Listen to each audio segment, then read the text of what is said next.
Hey guys, welcome back to my channel. In today's video, I'm going to be showing you how to replace the lights in your gauge cluster with LED lights in a 2002 Lexus IS 300. The process is exactly the same for any first generation Lexus IS 300 or Toyota Altezza. This includes the model years from 1998 through 2005. If you're new to the channel, welcome again, and do consider hitting the like and the subscribe button down below if you'd like to see more of my automotive DIY content. If you're already a subscriber, I'd like to take this moment to thank you for your support. It really means a lot to me. So let's get right into the video. The first step obviously is to remove the gauge cluster from the car. You need to first remove these 3 Phillips screws, one at the bottom and 2 on the top as shown. Once you do that, you can pull outwards on this plastic trim piece around the gauge cluster and it'll snap right off. Before you completely remove the trim piece, don't forget to remove this electrical connector for the dimmer switch over here. Next up are these 3 Phillips screws holding the gauge cluster itself in.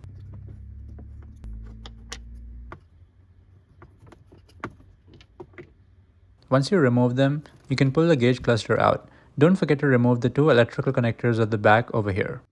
Now that the gauge cluster is out of the car, we can flip it over and get to the bulbs. There are a total of 5 bulbs that we're going to be replacing with LED ones. These 3 big black ones can be replaced by 194 type LEDs, whereas these 2 smaller blue ones take the 24 type. You can find the links to the LEDs that you need for this project in the video description down below. Replacing the bulb is quite simple. First turn the base anti-clockwise as shown, and then pull the bulb out of the base as shown.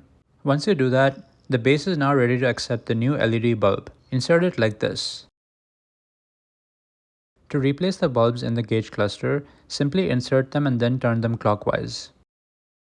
Repeat the exact same process for the other 2 black bulbs. The new LED bulbs that we're replacing the old ones with have a polarity. This means that they have a positive and a negative terminal, and if the orientation of the bulb is wrong, then they won't work. Unfortunately, there is no way to know what the correct orientation of the bulb is before we reinstall the gauge cluster in the car. So we'll just have to install the gauge cluster, see which of the bulbs work, and if any of them don't work, reverse the orientation. Now we move on to the second type of the bulb, the smaller blue ones. As you can see, these are quite recessed and are difficult to access with a pair of pliers. So I used a pair of tweezers to get them out. These bulbs take a 24 type LED. Don't forget to replace the other blue bulb as well.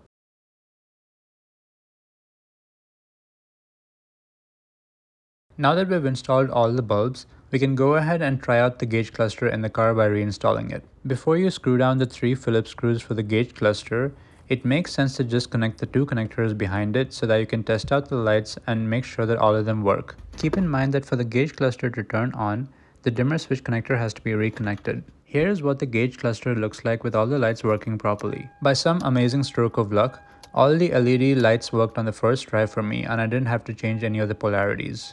If you have any dark spots in the display, that means the bulb that lights up that area is not in the correct direction. Simply reverse the direction and try again. If it still doesn't work, the bulb is probably bad.